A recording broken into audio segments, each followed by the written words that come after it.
आनन फानन में, और मैं पहले पॉइंट से ही शुरू करती हूं, जैसे ये महापाप सामने आया, आनन फानन में एक एसआईटी गठित करी गई, जिसका उद्देश्य, जिसकी सारी कवायद थी, प्यादों को पकड़ो, बड़े लोगों को छोड़ दो, माल ठिकाने लग जाए। इस एसआईटी की रिपोर्ट सबमिट हो गई। ये रिपोर्ट सार्वजनिक क्यों नहीं हुई? सरकार द्वारा गठित एसआईटी, जिसमें सरकार के बाबू शामिल थे, इन सरकारी बाबू ने सरकार के एक और बाबू को ये रिपोर्ट सौंप दी। जज, जूरी, एग्जीक्यूशनर सरकार है। क्या न्याय की उम्मीद की जाए इससे? और उस एसआईटी को, उस रिपोर्ट को सार्वजनिक नहीं किया गया। जब चंदा लेने का वक्त था, जब चढ़ावा लेने का वक्त था, जब आस्था की बात थी, तो इस देश के गरीब ने, इस देश के मध्यम वर्ग ने, इस देश के लोगों ने पूरी आस्था, पूरे विश्वास से प्रभु राम के दरबार में दान किया।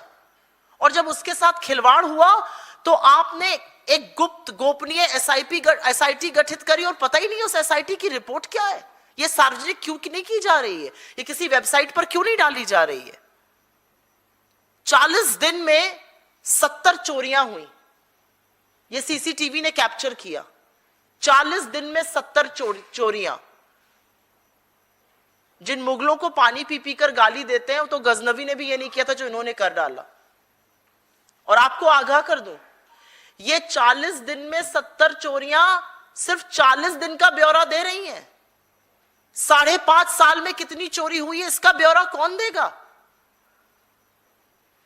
क्योंकि असलियत यह है कि सालों से लगातार संगठित रूप से हर रोज लूट का कार्यक्रम चल रहा था, जो सबकी जानकारी में था, सबकी निगाह में था, और इसका स्वाद सबने चखा है। इसमें सबकी मिली भगत है।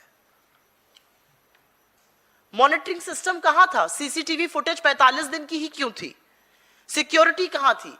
आपको लगता है कि वो जो छोटे छोटे प्यादे पकड़े गए हैं, उनके बस की बात थी इतने बड़े भव्य मंदिर में इतनी बड़ी चोरी कर लेना? 80 लाख रुपए जब्त होने की खबरें सामने आ रही हैं। 80 लाख रुपए जब्त होने की खबरें अभी की सामने आ रही हैं। आप ये सोचिए 5.5 साल से कितना पैसा लूटा गया होगा। 40 दिन में 70 चोरियां हुई हैं। 5.5 पौने 6 साल जब से मंदिर का अनावरण हुआ, इनॉग्रेशन हुआ, तब से कितनी चोरी हुई होगी?